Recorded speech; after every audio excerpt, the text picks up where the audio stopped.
Hoe kan ons bid om altyd 'n hemelse ja te kry? Welkom by E-Kerk, se sê jou sê. Daar is gebede wat altyd 'n ja kry.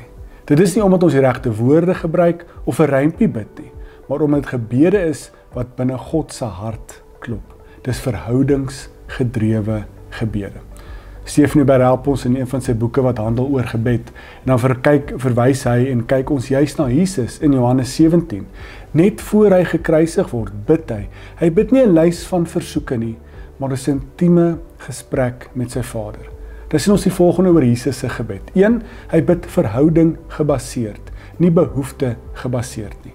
Hy bid nie oor behoeftes en vra die Here moet help of moet inspring nie. Dis 'n verhouding.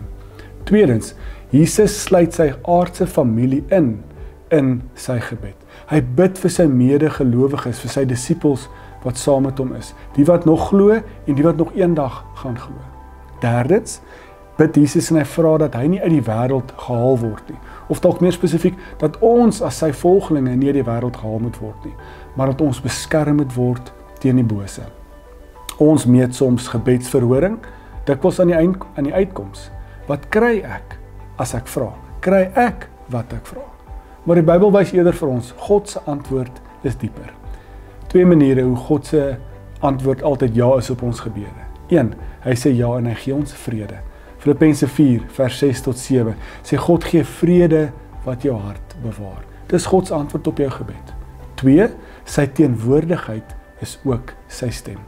Ons lees Romeine 8 vers 15 dat die Gees wat binne in ons woon, roep aanhoudend uit hier diep binne in ons, Abba, liefdevolle Vader. God wat in ons is, teenwoordig in sy Gees. Sy Gees roep uit na God toe en sy teenwoordigheid is alreeds 'n hemelse ja. Die mooiste antwoord op gebed is soms nie 'n ding of 'n antwoord op jou vraag nie, maar dit is God self. Gaan vind hom hierdie week.